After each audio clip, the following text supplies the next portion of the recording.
Hello everyone, in this video I am going to show you how can you change the language on CapCut PC.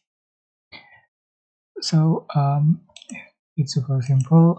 If you want to change the language according to your region in CapCut PC, you are just going to click menu and settings,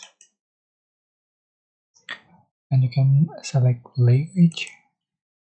So now there are several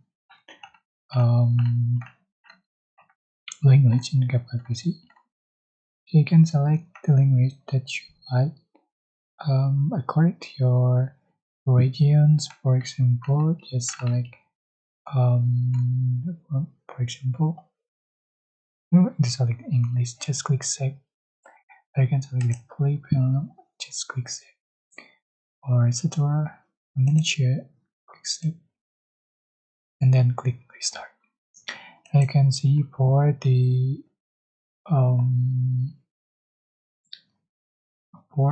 text language.